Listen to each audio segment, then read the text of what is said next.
Hi friends, this is Sarah from Crafting and Relaxing. Welcome. Today you're going to be journaling with me. You're just going to see how I do it. I looked at the fabric. Does the color palette work? No. There's this bit of paper. It has green paper, cream fabric. I love it for this journal because the journal has green on the cover. So I just grab things off the table and figure out where do they go and add them. Some people plan an entire page. I've watched some amazing junk journalers and collage people who plan the whole page and then they put it together. I very seldom do that. I did for the cover of this journal in the end, but I just like to work organically. I pick something up off the table and then I find a spot for it.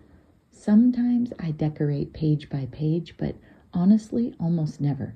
I identify an item that I want to be in the journal, and then I find it a home. I inked a lot of stuff in this journal because I was trying to tie it all together. The fabric flips, we checked them. They were all blue. It just didn't work. This is a hot tone journal, nothing cool. It's warm and cozy.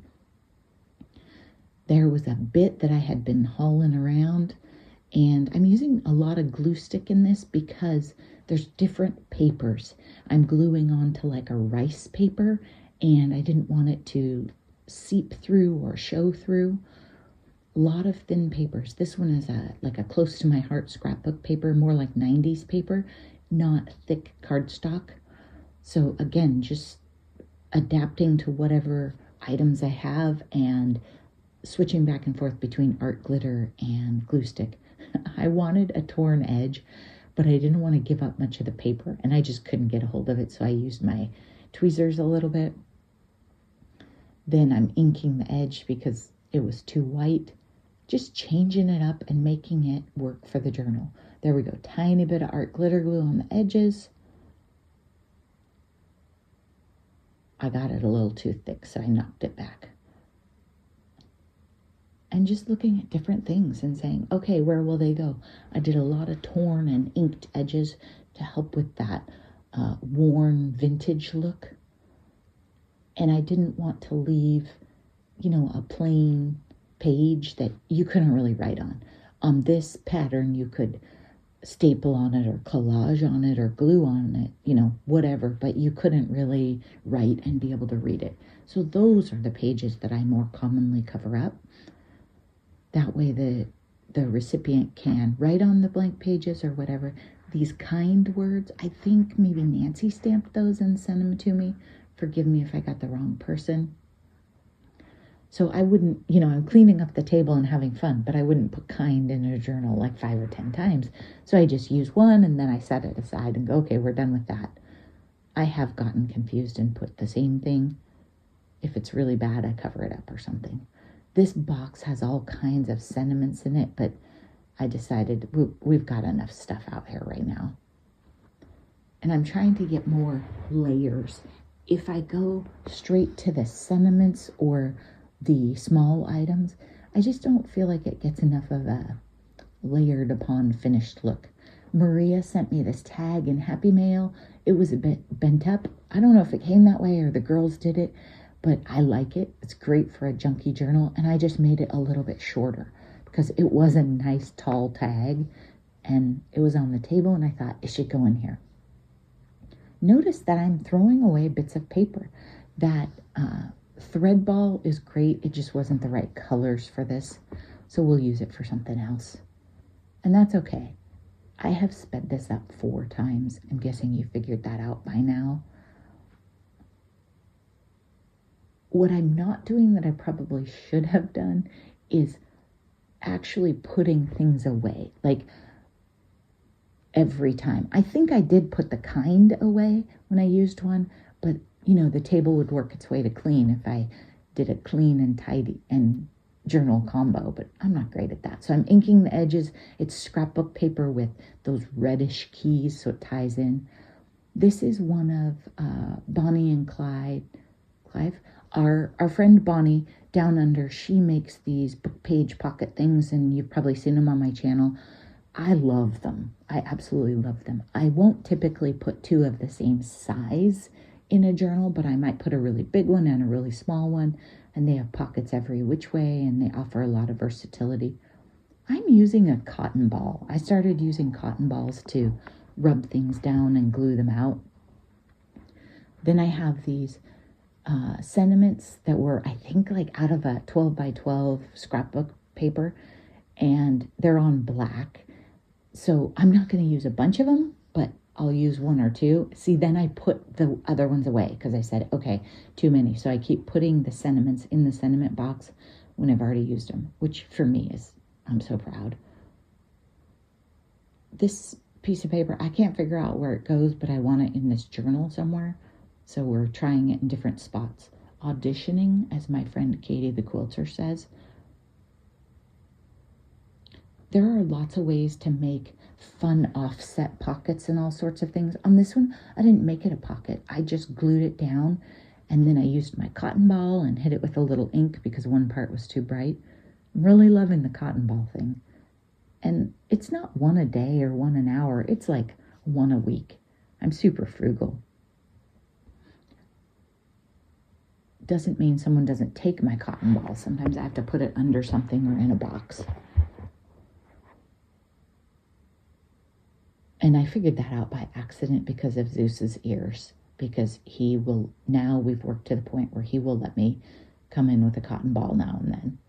It's taken some work. He likes to show me his teeth. But he doesn't realize I had a Wilson. I'm not that scared of his teeth. So I'm just grabbing bits and bobs and putting them in wherever they go. I really like the concept of bits and bobs. It's not junk. It's not, it's good stuff. This piece of paper, I don't know. I wanted to use it. And so I expanded the vertical cluster on this page and ran it down the page. If you want to see in more detail, I'll try to remember to put a card at the end for the flip through on this journal, or you can find it. I think it was Clear It Out in April. There, we just got lucky. I had that handmade paper and something needed to go behind that. And I like that it sticks out a little bit past the size of the page it's on. It adds interest. And I got out my tiny things that go in pockets pouch. That's just about the only thing that's truly organized. Somewhere, I have a couple different tiny die cuts to go on clusters or final touches to journals. The problem is I lose that and then I don't final touch. Look at that. It turned out cute. We didn't plan ahead. We didn't know it was going to be a pocket with a sentiment on it and two things in it, but it turned out cute, didn't it? You absolutely could lay out collages just like I do clusters. Like you could do a whole page collage and then put it on a journal page if you wanted, even build in the pockets. There's no rules or sequence, rules. The only thing is if you make your whole page in advance and you work in a lot of different color palettes like I do, it might be a long time before you find a home for that page. I could certainly do that with a blue page. This one, I'm trying. Does it work? We don't know. I didn't love it. It was almost too bright. It wasn't quite the right green. So, okay, there we go. I love this one. It is text and it's cute. Later on, I'm going to have to pull this over and flip it, but that's a different story. That's about a lady who built an upside down journal like 3 times on the same journal. I really like that paper as far as the color palette, and I love that it's tiny script. The scale of things. I like small scale things, even for journals, so you get more interest. Okay, now we're going to use this oval somewhere. Somebody sent me this oval in Happy Mail, and I like it. It's like a stitched tiny oval, not one that I have. And then I realized, Tim's chipboard pieces. So I tear off the back layer because they're too thick. I mixed my vintage and bright white ones, category of do not recommend. And then I find it a home. And I'm going to take this archival ink because any ink will work on the sides where it's chipboard, but archival will stick to the front where it's shiny and not just rub off. I mean, it will if you don't let it dry for a second, which I probably didn't do, but I just got excited. I found this at home and I went, oh, there you go. The map page isn't something that you would write on probably, so it is something you want to decorate or collage or put a pocket on. But you can do whatever you want in your journals, or even journals you buy from me. There are no rules. I don't know why the camera cut out, but we're back in the game. I put ATG and a bunch of art glitter because that chipboard drinks glue. And what I'm doing with that sticker package back below, you know how the back of a sticker sheet is waxy? I'm just shoving something in the journal to journal on. Many people have like a fancy journaling board they use all the time and put in the same spot. I just grab whatever's there. Now I'm saying, okay, what do we have left? What is still sitting out? Notice the table is getting cleaner and the items that are sitting on it don't really go in this journal. I've got a blue car. I've got some really bright cards. We're getting down to where we would have to go get some more stuff out, which you know I have. But a lot of these, the reason that they were on the table is I had journaled and then the vintage stuff kind of piled up. And so then I thought, well, I'm going to put together one of the things that I have an idea for a warm vintage journal, and then I will clean up this table. And I like to layer more than one thing in the pockets. You don't have to. I also like double pockets, where I layer the actual pocket itself. You can do whatever you want, whatever makes you happy. You don't even have to have pockets in your journal. You don't have to write in your journal. You don't have to anything. If you're not a journaler, you might just not have the right kind of journal. Maybe you're like what they call a smash book person, where you just glue stuff in. Maybe you're a glue book person. Maybe you only want to put photos in and you don't want to write a word. That is totally fine. It's your life. Do whatever you want. Okay, I'm actually putting things in the trash bag too. Aren't you proud of me? It's happening. I really love how the layers came together. Now we're going to let it dry for a while, and I put something on it to weigh it down. Ooh, now we're going to switch to this little journal, which I just love. This is player piano roll, and I had this end, and I hadn't used it, and I was like, it needs to be for the right project. I didn't want to take such a cool piece and just tear it up and make collage with it, right? So I decided to use it for the inside cover of the journal, and I'm tearing it because I don't want super clean edges. It may have already, the prior tear might have inspired me to think of that. I don't know. Nothing is an original thought. Somehow you're inspired in every way. And then I'm going to tear off the bottom, and it just works perfectly. Look at that. I didn't even have to make it narrower. I didn't do anything. Sometimes I get inspired because things fit, and I go, oh, you belong here. In this journal, I decided to go really junky and musical, and so the music theme, and I don't know if this player piano roll inspired me. I think it was actually the fabric that inspired me, and I only have scraps of it at this point, but you'll see them come and go, and they'll end up in this journal. And again, you can see it in the final flip through if you missed that and you're wondering more.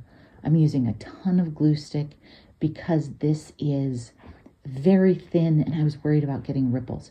Then I used very skimpy art glitter glue behind it just to be sure we got it glued in, because you open and close a journal so much, especially if you like it. Then I come back with my fancy cotton ball tool. Cotton balls are great for when it's not super smooth.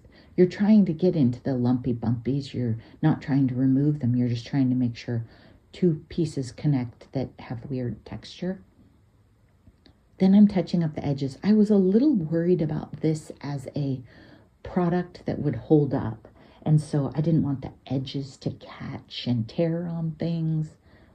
And I'm hoping that this works long term. These journals didn't get chosen. They haven't been purchased yet. That's fine. If nobody wants them, I will play with them. They will bring me joy. I can always use journals with colors that I love. Sometimes I go back through and add, dogs in royal blue. You never know. You can pivot the direction. Who says you can't have dogs and music in the same journal? I used my bone folder just to be sure I got the edges really well, because the thing about the cotton ball is it will snag loose edges. So if you take it across the edge, you want to go from the center out all the time. You can't go back and forth or anything. Look at it. It's so cute. And you can open it up and read. We're not going to cover all that fun text up. They're teaching you what to do. That was a bit of the sheet music fabric. Thanks so much for watching. I hope you enjoyed this video. Leave me a thumbs up or a comment if you like these kinds of videos, because they are a bit more work to make. So let me know if they're worth it. Bye-bye.